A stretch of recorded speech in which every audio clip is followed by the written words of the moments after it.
Seigneur, merci pour ce temps glorieux de ta présence, dans ce temps de louange. Merci parce qu'il y a un temps pour tout et merci pour ce temps de la parole de Dieu. Merci parce que tu as visité nos cœurs et tu as permis que nous puissions nous tourner vers toi, qui est la parole vivante, ta parole incarnée, toi, Jésus, notre Messie. Et nous voulons lier dans le nom de Jésus, toute attaque du malin, et amener toute pensée captive à l'obéissance de la parole de Dieu. Et nous proclamons que là où il y a l'Esprit du Seigneur, là est la liberté. Nous proclamons dans ce lieu que Satan est vaincu et que Jésus-Christ est Seigneur à la gloire de Dieu le Père. Amen. Seigneur, c'est tes enfants qui se réunissent et tu es au milieu de nous. Là où deux, trois sont rassemblés, tu es au milieu de nous. Alors merci de glorifier ton nom et d'agir au-delà de ce que nous pensons, imaginons et demandons. Dans le nom de Jésus. Amen. Voilà, en quelques mots pour ceux qui ne me connaissent pas, je m'appelle Martha Charton, je suis marié à une seule femme.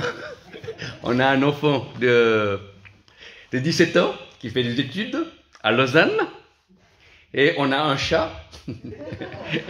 Et dans le corps de Christ, j'exerce un ministère itinérant en Suisse romande, en France et en Belgique.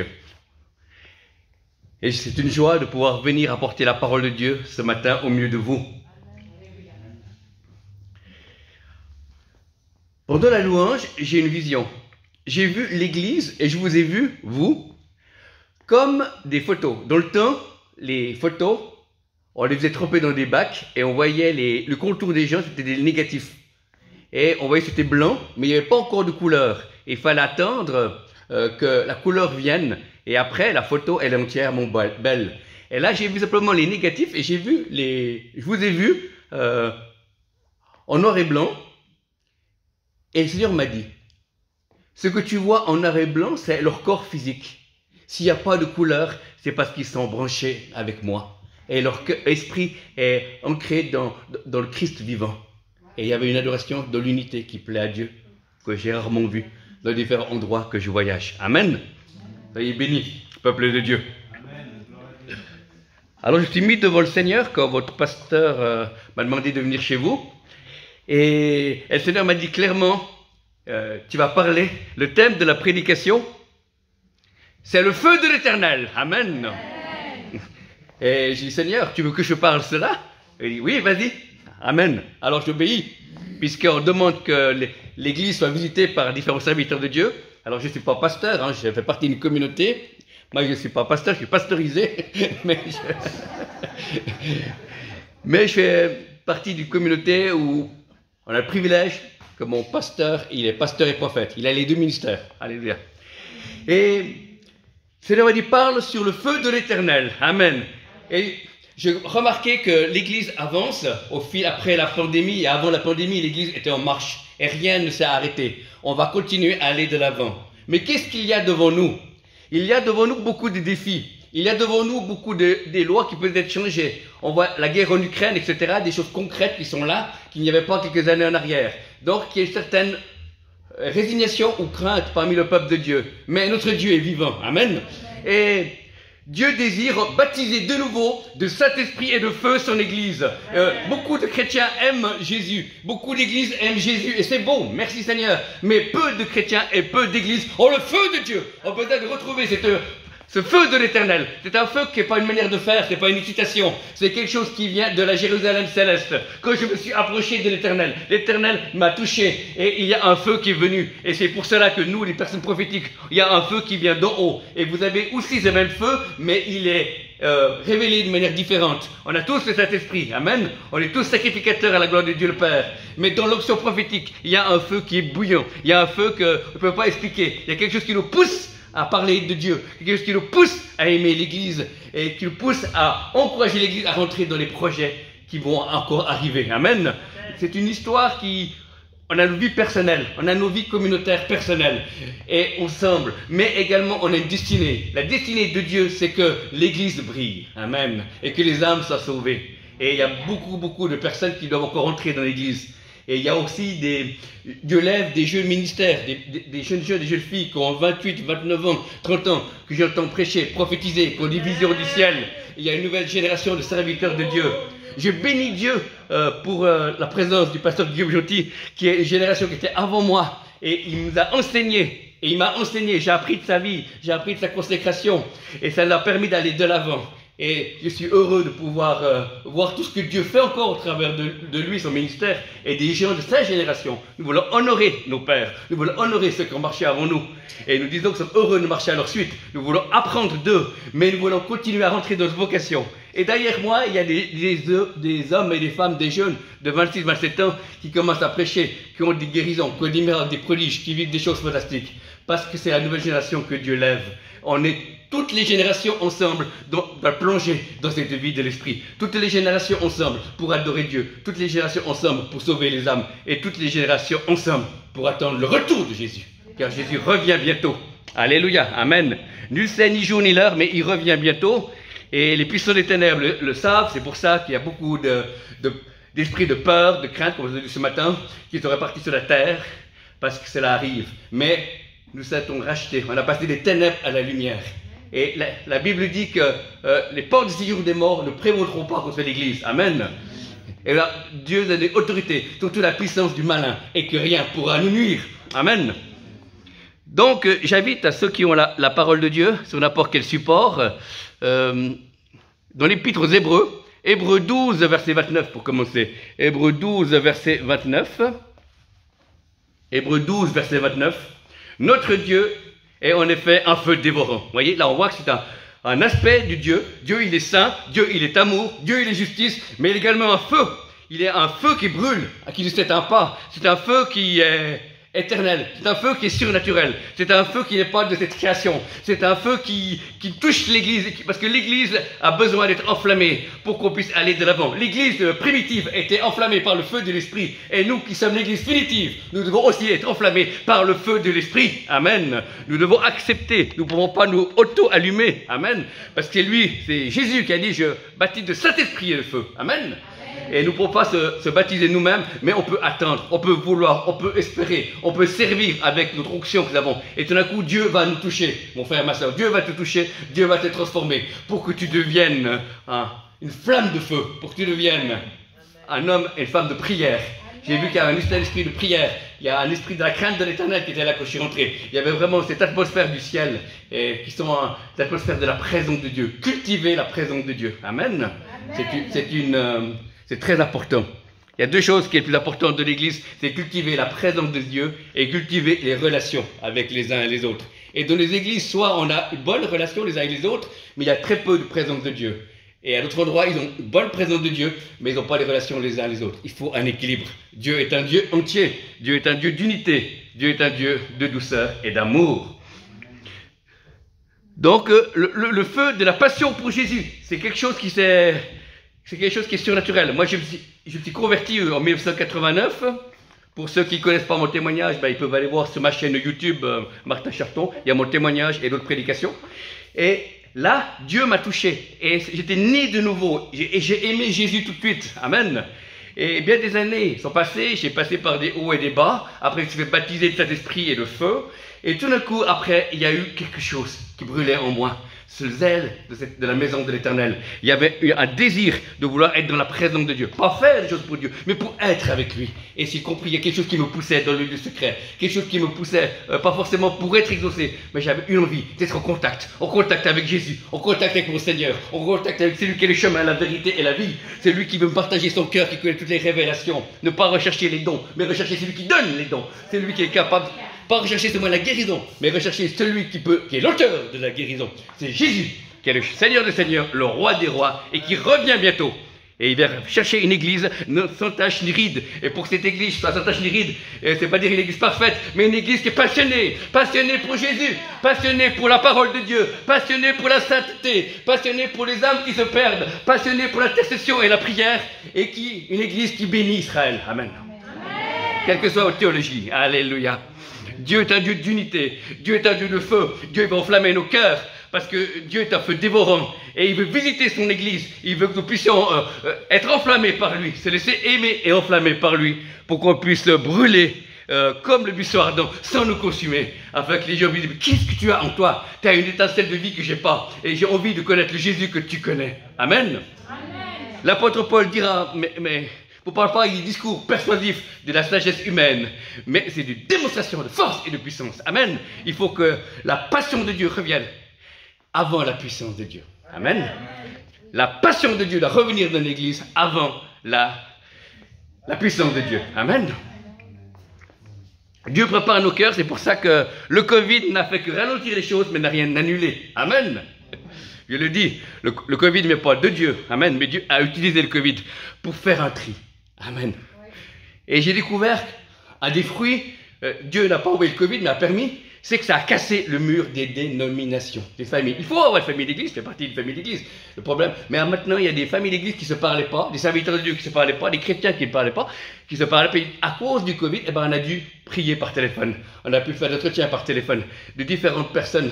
Alors on a vu des chrétiens et des serviteurs de Dieu qui étaient découragés, mais une autre partie de serviteurs de Dieu et de chrétiens ont utilisé ce temps pour passer dans la repentance. La repentance est l'escalier qui mène au réveil. La repentance est l'escalier qui mène au réveil. Et si tu as utilisé tout ton temps, quand tu étais à demi-confiné ou confiné, pour passer du temps avec Netflix, à regarder des films, eh ben, tu as passé à côté. Mais si tu as passé ce temps pour rechercher la présence de Dieu, pour approfondir la Bible, pour te positionner, pour te remettre en question, alors maintenant, tu es prêt pour la vague de l'Esprit qui vient. Tu es prêt dans la nouvelle dimension que Dieu veut te faire avancer. Parce que Dieu cherche des vases au grand nombre. Amen. Dieu ne veut pas seulement se contenter d'un certain nombre de personnes en Suisse pour qu'il puisse les remplir son esprit, mais Dieu veut une multitude. Amen.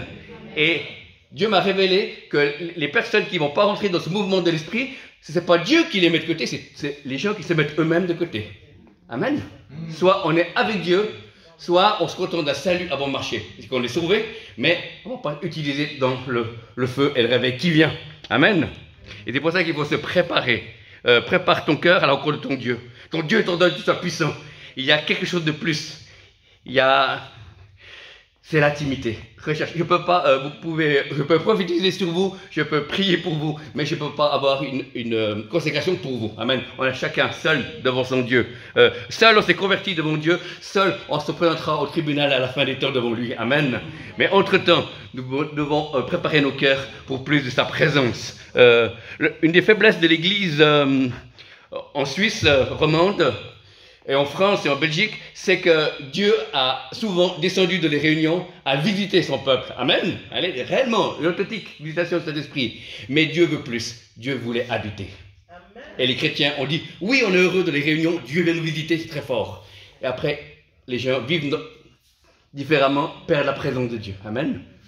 Mais je vais vous dire, il y a une différence entre perdre la présence de Dieu, mais on ne peut pas perdre l'amour de Dieu. Beaucoup de chrétiens confondent la présence de Dieu et l'amour de Dieu. Il y a des gens qui me téléphonent qui disent « Martin, Dieu m'aime plus, j'ai perdu sa présence. » Et je dis « Non, tu confonds, il y a deux choses différentes. L'amour de Dieu, on ne peut jamais le perdre. Amen. Amen. Dieu a tant aimé qu'il a donné son Fils unique, avec quiconque croit en lui ne périsse point, mais puisse avoir la vie éternelle. Amen.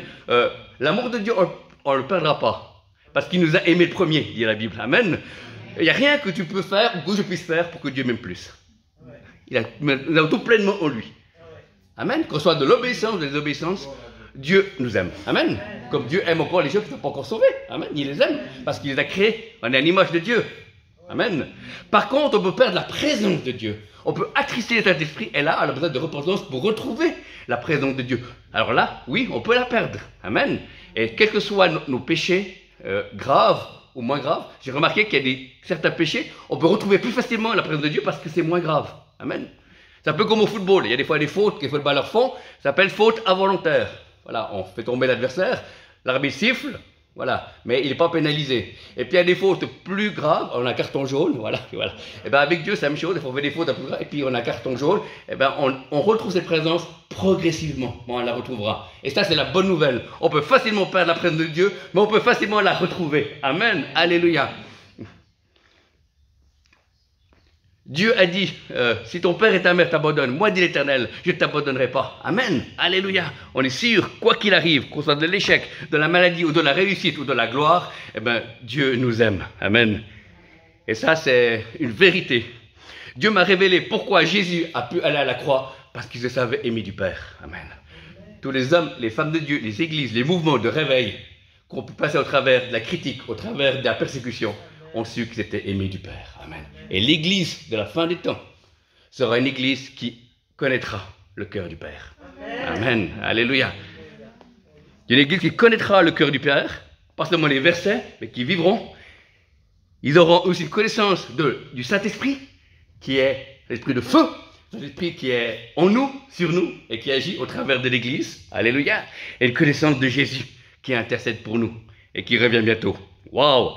C'est un programme passionnant, où chacune de nos communautés sont invitées à y entrer, et chaque chrétien individuel est invité à entrer.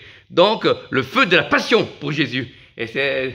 le salut est gratuit, amen, mais répondre à l'appel de Dieu coûte tout, amen, alléluia. Beaucoup de personnes veulent prêcher, veulent faire des choses pour Dieu, amen, mais il y a des... ça c'est un aspect de l'iceberg, amen, mais il y a la face cachée, amen. Tout ministère de puissance, tous serviteurs de Dieu qui ont démarré des œuvres ont souffert, amen. Il n'y a pas de service sans souffrance, amen, mais la souffrance permise de Dieu, car tout concourt de bien de ceux qui aiment Dieu et qui sont appelés à son bienveillant dessein. Amen. Alors moi, j'ai commencé mon ministère en ayant perdu ma mère adoptive, qui était morte d'un cancer du pancréas. J'allais lui poser les mains à l'hôpital chaque semaine. Et puis, je croyais en la guérison et elle est morte. Amen. Et ça m'a cassé dans mon cœur. Et le Seigneur m'a consolé. Et après, le Seigneur m'a dit, maintenant que tu es restauré, je peux te montrer ce qu'il y a dans le cœur de tes frères et de tes sœurs. Alors beaucoup de personnes me voient exercer les dons de l'esprit, mais ils ne savent pas cette histoire. Et ça m'a cassé. Et il y a une humilité. Et je donne toute la gloire à Dieu. Amen. La véritable souffrance nous fait descendre, mais à un moment donné, elle nous remonte. Et il y a un fruit de gloire. Amen. Amen. Si la souffrance te casse et tu restes cassé, ce n'est pas de Dieu. Amen. Amen. Alléluia. Parce qu'il n'éteint pas le million qui fume encore. Il ne casse pas le roseau plié. Amen. Il est doux et humble de cœur. Ça c'est le premier point. Le feu pour la passion pour Jésus. Le deuxième point, c'est le feu du zèle de la maison de l'Éternel. Amen. Jean 2, 17. Je vous invite, pour ceux qui ont leur Bible, dans l'évangile de Jean. On va y aller. Dans Jean 2, verset 17.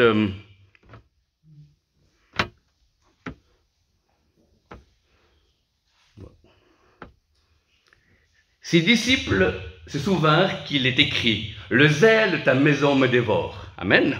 Alléluia. Il y a quelque chose qui était au fond du Christ, quand il était en tant qu'homme venu sur cette terre, il y avait un zèle pour sa maison. Amen. Il avait un désir de plaire au Père. Il y avait quelque chose qui brûle. Et beaucoup de chrétiens ont un désir de servir Dieu. Amen. Dans des services cachés au public. Mais il y avait un désir de pouvoir servir Dieu. Amen. Et c'est une preuve comme quoi on est né de nouveau. On sert Dieu pas pour être sauvé, mais on sert Dieu parce qu'on est sauvé. C'est le contraire. Alléluia. Amen. Et on peut servir dans différents services. Et après, on découvrira son appel spécifique. Alléluia. Moi, j'ai commencé dans l'évangélisation pendant 3-4 années avec différents chrétiens de la ville de Lausanne, en Suisse. Et c'est comme ça que j'ai appris le combat spirituel, travailler avec d'autres chrétiens, dire la vérité à des non-croyants. Et je retrouve cela, c'est une préparation pour mon service prophétique. Amen. Des fois, les gens ont une révélation, ils savent donc comment servir et où servir. Amen. Puis d'autres comme moi, c'est en se mettant en marche, en servant. Amen. Et bien après, Dieu peut nous faire rencontrer des gens ou des services, quelque chose qui vous plaît. Amen. Mais on est tous appelés à servir. Amen. Parce qu'on a tous un don. Amen. Amen. Tu es unique, tu as un don. Amen. Tu es meilleur que moi dans ce que Dieu t'a donné. Amen. C'est ça, l'Église. C'est mettez au service des autres les dons que vous avez reçus. Le zèle de ta maison. Amen. Le zèle de la maison de l'Éternel, c'est au niveau local. Il y a des gens qui sont très forts dans la décoration et ils font des bouquets de fleurs magnifiques de certaines communautés où j'étais accueilli. Il y en a qui sont bons dans l'électronique. Il y a différents services, mais pour ça, il faut se mettre en marche. Et c'est en servant que ta foi augmente, c'est en servant que certaines choses changent de ta vie. Parce que quand je commence à servir, il y avait 2-3 choses que je n'avais pas eu besoin de prier. Des défauts que j'avais qui sont partis. Amen. Pas parce que tout d'un coup j'étais meilleur, non, pas du tout, parce que j'ai servi la maison de l'Éternel. Amen. Et le Seigneur, il a vu, il a touché. Il y a des choses qui a dû demander la délivrance. La relation d'aide, j'en ai fait, amen. En tant que patient, alléluia, dans ma vie. Mais il y a 2-3 traits de caractère ou des difficultés que j'avais, eh ben, c'est parti en servant Dieu, amen.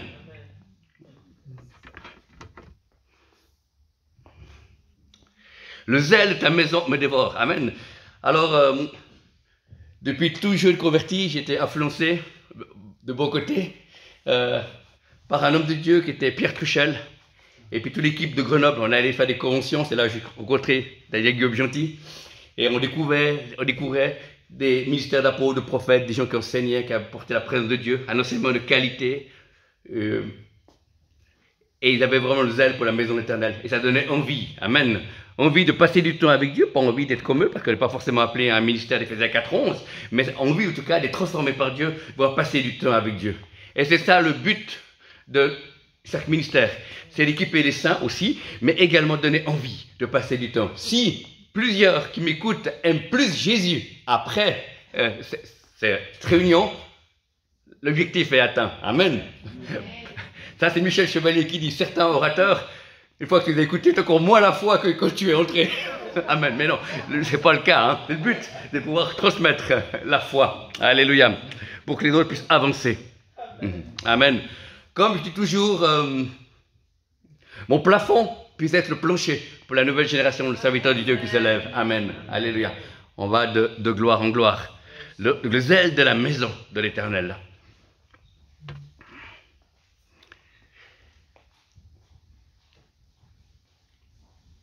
Recevoir les dons de l'esprit, et pouvoir apprendre à les mettre en pratique. Alléluia, c'est quelque chose de magnifique.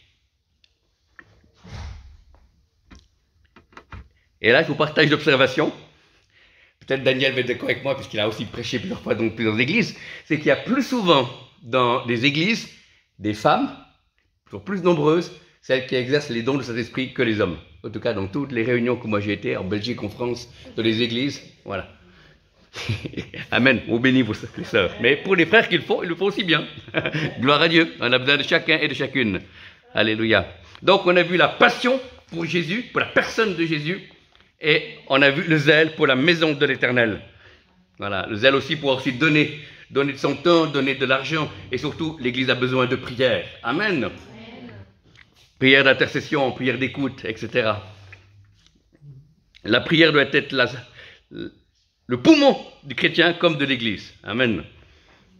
Ensuite, le troisième point, après avoir vu le feu de la passion pour Jésus, le feu du zèle de la maison de l'Éternel, c'est le feu de la sainteté.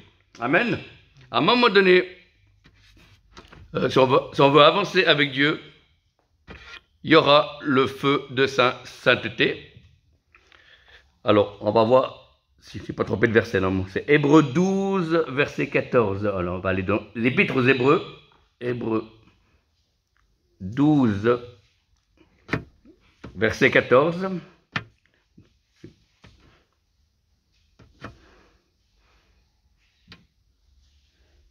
Recherchez la paix avec tous et la progression de la sainteté. Sans elle, personne ne verra le Seigneur. Amen.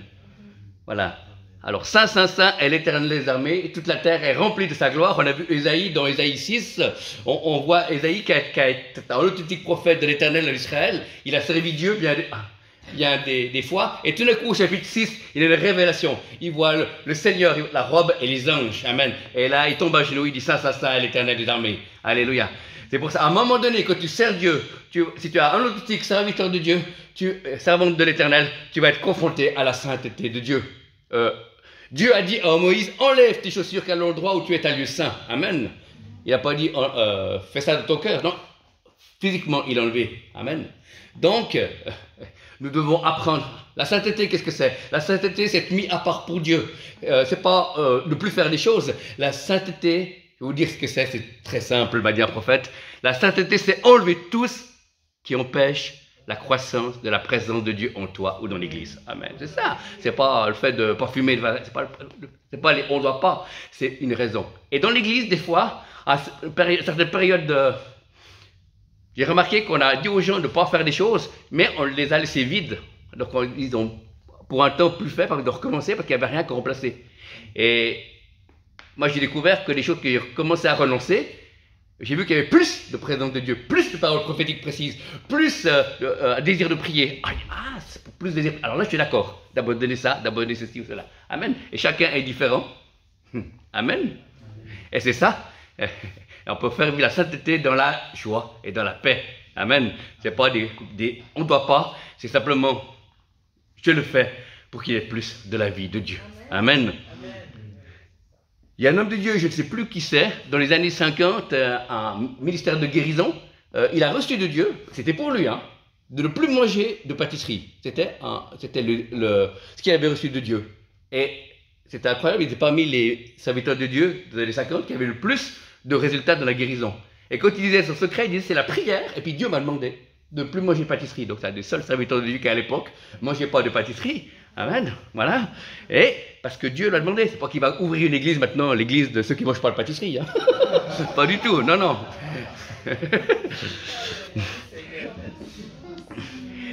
Alors voilà, mais il a obéi à l'Éternel. Et je crois que nous, de la fin des temps, si l'église primitive était une église sainte, nous, l'église primitive, on doit aussi apprendre à marcher de la sainteté. Amen. Justement, c'est le même homme de Dieu qui est auprès du Seigneur, Pierre Puchel, il nous racontait une prédication une fois à Grenoble, qui disait que depuis qu'il est rentré d'un nouveau degré de sanctification, il y avait des démons plus puissants qu'il pouvait chasser. Avant, il ne partait pas parce qu'il n'était pas assez sanctifié. Amen. C'est intéressant. C'est voilà, c'est pas des lois, des tu-dois, c'est des conséquences spirituelles. Voilà. Et on reconnaît un arbre à ses fruits. Et Dieu désire que nous gardons ce feu. Dieu désire que nous soyons ayant du zèle pour la maison de l'Éternel, mais que nous puissions rentrer de la sainteté. Et de la sainteté, quelqu'un disait, on peut demander des choses plus grandes à Dieu. Amen, oui, amen, on peut tout demander à Dieu. Mais il y a des choses qu'il faut s'approcher de Dieu. La vision que j'ai vue il y a quelques années en arrière, j'ai vu un palais qui était dans le ciel, donc c'était la maison de Dieu, et on rentrait, les portes étaient ouvertes, les fenêtres étaient ouvertes, et il y avait des décorations partout, il y avait de l'or partout, et voilà. Et comme s'il y avait une caméra qui faisait visiter, il n'y avait personne, pas un bruit. Et tout d'un coup, il y avait un trône qui était là. Je n'ai pas vu Dieu, j'ai vu des morceaux de velours par terre, là. Et c'était censé être la présence de Dieu. Il y avait un petit peu de fumée, et je n'ai pas vu plus loin, voilà. Et j'entendais la voix des chrétiens qui priaient. Alors qu'ils disaient, Seigneur, protège mon enfant, bénis ma femme, agis dans mon église, etc. Et Dieu entendait ces prières. Mais on ne voyait personne. Et j'ai dit, mais Seigneur, qu'est-ce que ça veut dire? Dieu m'a dit, ce sont mes enfants en bas qui lancent des prières sans entrer dans ma présence. Et Dieu demande que nous rentrons dans son palais, que nous puissions être devant lui et pouvoir partager, voir sa face. Amen. Voilà. Mais ils étaient quand même exaucés, parce que c'était des enfants, mais ils ne voyaient pas Dieu. Amen.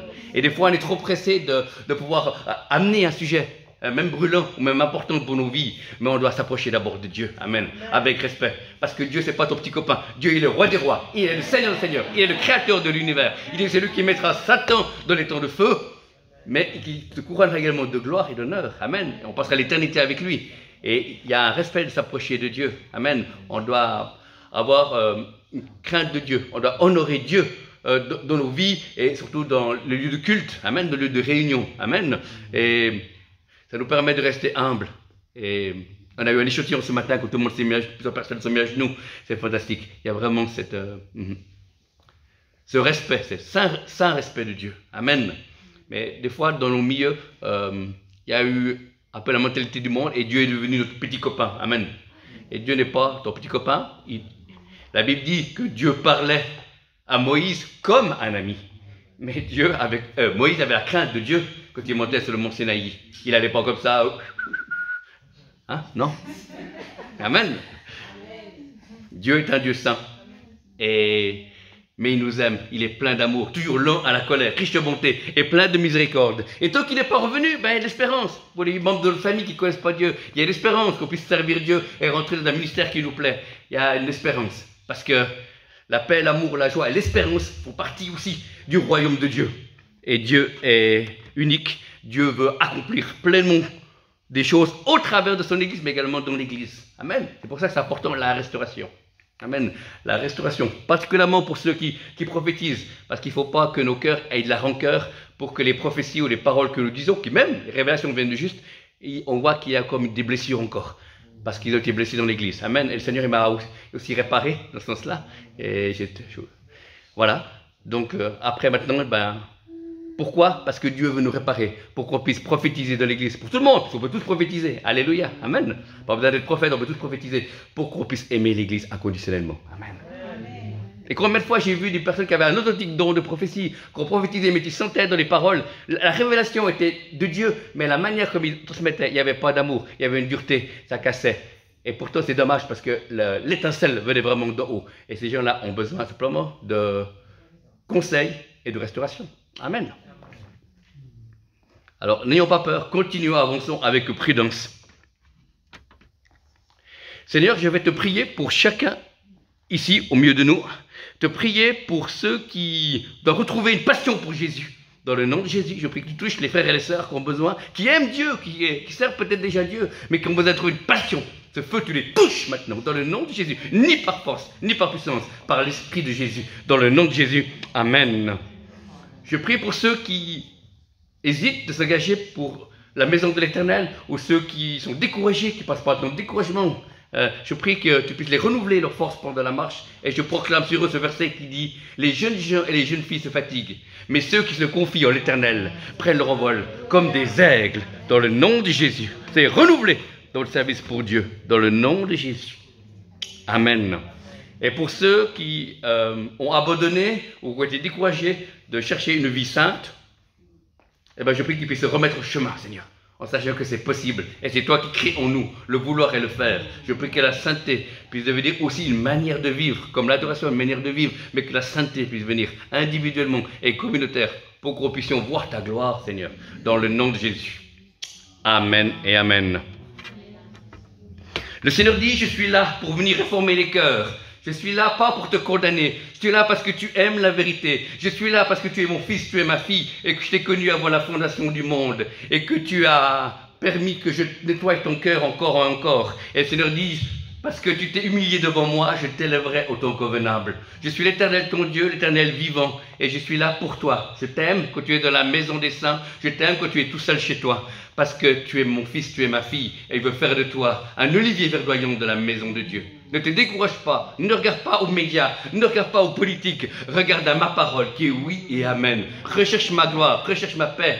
Garde ton cœur plus que tout, éloigne-toi du mal, et moi je m'approcherai de toi, dit le Seigneur. Je t'aime, approchez-vous de moi, pierre vivante, rejetée par les hommes, mais combien précieuse devant Dieu. Le Seigneur dit que les souffrances du temps présent ne seraient pas à être comparées avec la gloire à venir. Le Seigneur dit: n'ayez pas peur, je vous tiens, je vous garde, vous êtes dans ma main, vous êtes cachés en moi, mes anges vous protègent, même si vous êtes dans les difficultés, même si parfois vous souffrez dans votre corps ou dans votre cœur. Le Seigneur dit: je suis là, vous marchez, continuez à avancer, continuez à me faire confiance, continuez à vous appuyer sur ma parole qui est la vérité. Ne craignez pas, je vous aime, votre délivrance approche, continuez à espérer. Je suis le Dieu d'espérance, je suis le Dieu de gloire, je suis l'Éternel présent, et j'ai dit que je serai chaque jour avec vous jusqu'à la consommation des siècles.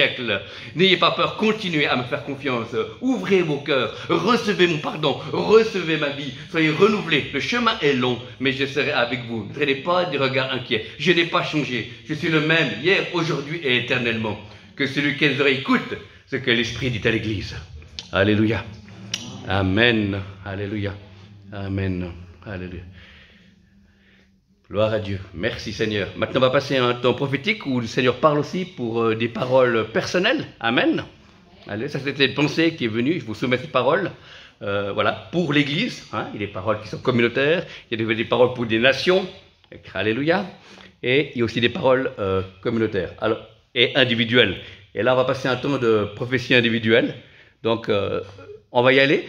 Mais je vous dis tout de suite, il n'y a pas forcément pour tout le monde. Hein. Amen. Voilà, je suis averti à l'avance. Je continue, tant que je sens l'onction, je vais continuer, je vais parler. Il y aura plusieurs personnes. Et dès que je sens que l'onction se retire, voilà, je vais arrêter. Parce que le but, c'est pas que vous recevez une prophétie de moi. L'important, c'est que vous recevez une prophétie de l'Éternel. Amen. Alléluia. Gloire à Dieu. Soyez bénis.